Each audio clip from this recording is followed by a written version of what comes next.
Strategic media and public relations is bringing together dynamic companies, investors, and consumers like no one before. And we're doing it in a unique way while addressing the big changes underway in our world. Our world is fraught with both peril and opportunity. The world is changing. Long-term conflicts are shaping up over commodities, currencies, and influence. Political lines are shifting. Yet mankind moves on to meet the needs of a growing world. Newer, cleaner energy, medical breakthroughs, ways to better our lives, better ways to move into the future. Join us now for today's topic. Hello and welcome to Strategic Media and Public Relations. My name is Connie Harrison, Connie with a K, as I'm better known as, and I am your Director of Logistics and Communications.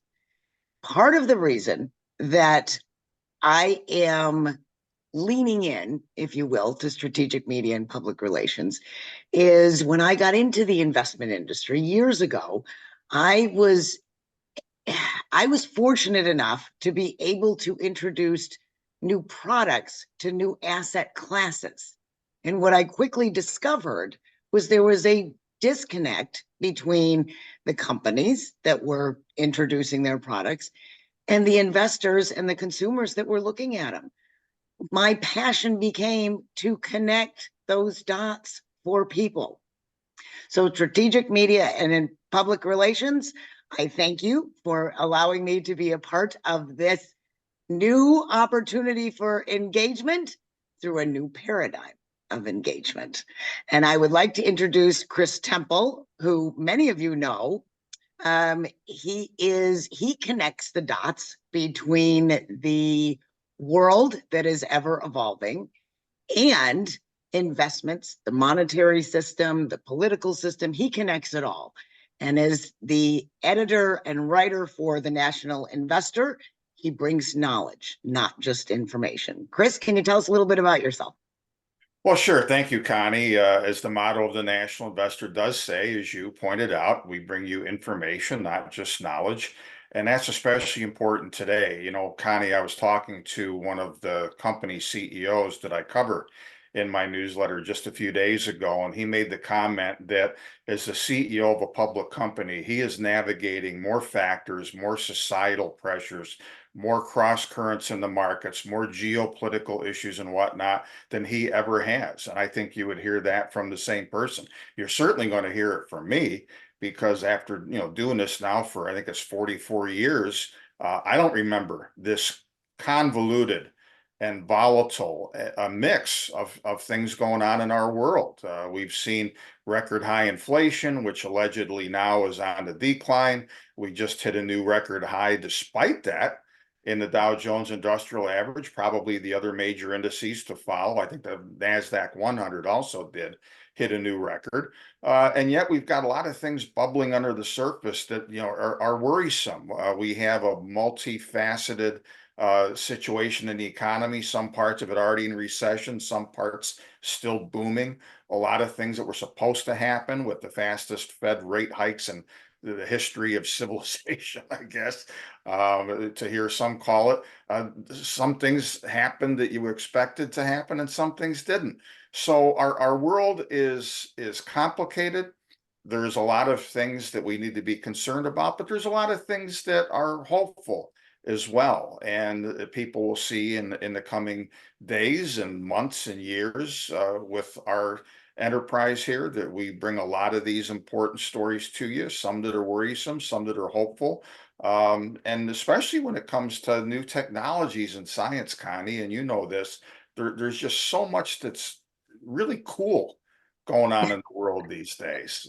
And it doesn't mean that, we ignore that because we look at worrisome things out there either. So, as we get ready to go into 2024, there's a lot of things on our plate. There's a lot of things we'll be bringing you with strategic media and public relations, and it's going to be for citizens, for consumers, for investors, for companies that are looking to connect with this new paradigm of engagement, to shareholders, potential shareholders, to people that are out there, and also causes. People that look at our website will see that we not only talk about companies trying to get attention, but we talk about causes that we think are important as well. So lots of stuff, folks. We hope you'll enjoy the experience with us and learn as we do.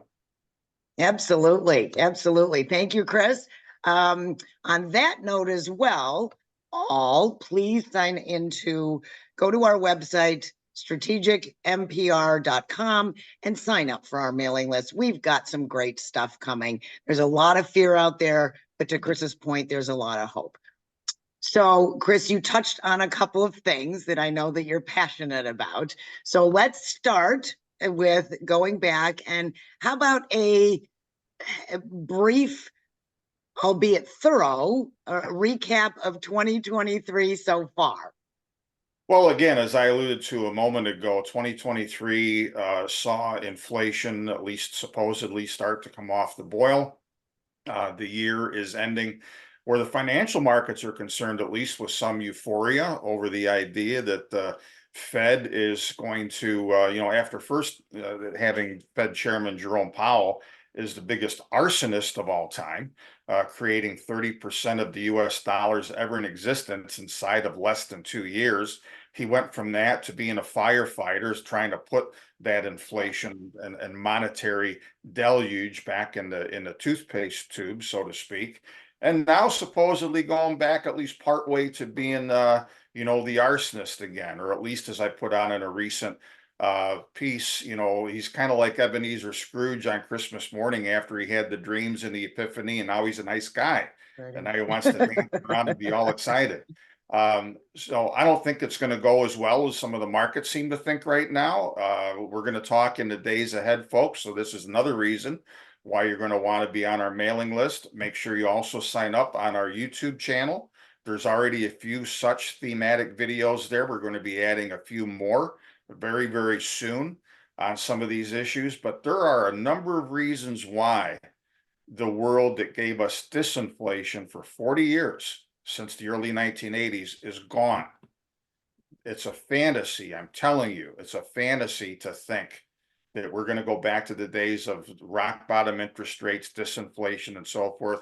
We'll be explaining a lot about that in the days and weeks ahead. So doesn't mean that the world is ending. There's still a lot of liquidity out there.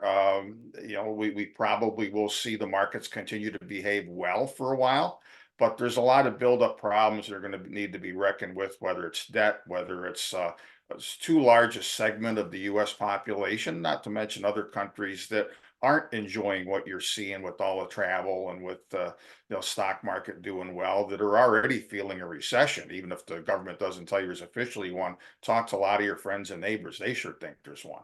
So a lot of stuff going on. It's a mixed bag of information and factors. We're going to sort it out for you. We don't do it as Republicans or Democrats or right or left. We look at evidence and facts and then talk about probabilities.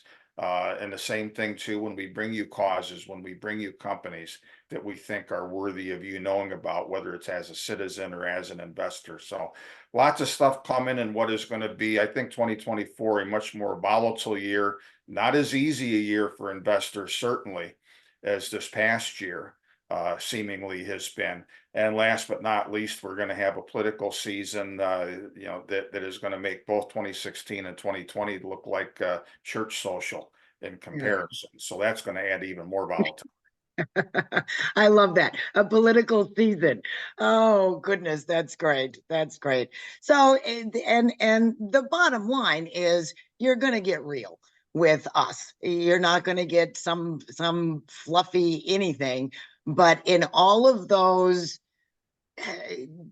2023 observations and the fact that we are communications solvers, right? Yep. What can people hope for in 2024? Have you got anything, that's going to say, you've got this, let's go forward, let's do it, let's put one foot in front of the other, go together, ask questions. Have you got anything for us in that regard? Well, let me give you just one thing. And again, we're going to follow this up, folks, with a variety of printed matter, with some videos that we're going to do on different themes, like a few that are already on the website. But I'm going to repeat one of the things that we recorded back in the summer. And in this case, it was myself and Eric Redez, our president with Strategic Media. It's one of my favorite statistics. I don't think we're necessarily going to have a blowout of a bear market, for example, for stocks. But let's assume that that's a possibility. And I guess it is an ever-present possibility. Everything is until it happens or doesn't. I had the privilege as a very, very young, wet behind the ears, aspiring financial planner to meet a couple of the real deans in the investment world. And this is going back, a lot of you in our audience might not remember these names, some of you will. The old Pioneer Mutual Fund, which I believe is still around, started in 1924. Philip Correa, who I got to meet when I was at the beginning of my career and he was at the end of his. One of the statistics he loved to share was that what is the worst time ever that we're talking now about investing and being investors and picking stocks and so forth. What was the worst time you could ever have put money into the stock market? That would have been September of 1929. Okay. Because the next month you had the big market crash. And though it ratcheted downward, the stock market continued to proceed downward for a while after that. By the spring of 1932, the Dow Jones Industrial Average, which was the only major stock index in those days, the S&P didn't come about until the 1950s, the NASDAQ later, but the Dow Industrials dropped by 89% in that period from September of 29 through April of 1932. And yet 1/3 of all the public companies listed were higher in price during that time.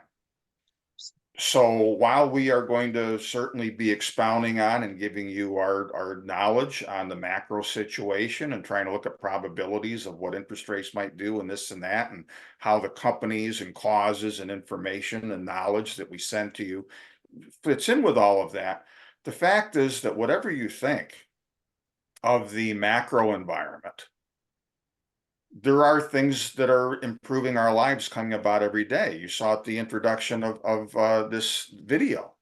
There's a lot going on in our world. So yes, there's things to be worried about, but there's things to be hopeful for as well. We're going to be bringing you a couple of stories imminently, in fact, of really cutting edge stuff. I mean, look, if you've got a company out there that has got the next major Alzheimer's drug, or a functional cure for diabetes or thyroid conditions, so people don't ever have to take a synthetic thyroid drug again, or any number of other things. Is it going to matter if you're in those stories and they're successful? Is it going to matter what the Fed does or doesn't do on Fed Day? No. Those stories will supersede that. And there's a lot of cool stuff like that out there. So yes, our world is complicated, but we're going to do a lot to uncomplicate it for you, help you to rationally and without hype and all of some of the nonsense you see in a lot of content and pitches that are out there. This is just like, who was it? Sergeant Friday said, just the facts, ma'am, or sir, as the case may be. And that's what you're going to get from us. Absolutely, absolutely. And integrity is everything, right? So we're not just talking. We have answers, we have solutions. The companies out there tired of doing the same thing. What is that definition of insanity? Well, give us a call. We can help you get out of that hamster wheel and into something different so you can make a difference for your customers, for your investors, for anybody that you want to touch to make that impact. And for you investors and customers out there, come onto our mailing list. Chris gives insight that's real and raw, and there's nobody standing over him with a blue pencil or a red pen. So join us on this journey to make a difference, to make that impact through causes, companies, investors, knowledge, not just information. And if you have any questions, please don't hesitate to reach out. I am Connie with a K. Chris Temple, thank you very much for joining me. And let's make that difference, guys. Take care, folks. Thanks for tuning in. We hope you got a lot out of today's subject. Make sure you avail yourself of the resources and contacts offered today. Subscribe to this channel for future topics and opportunities. And if you have any questions, drop us a line. Thanks for tuning in.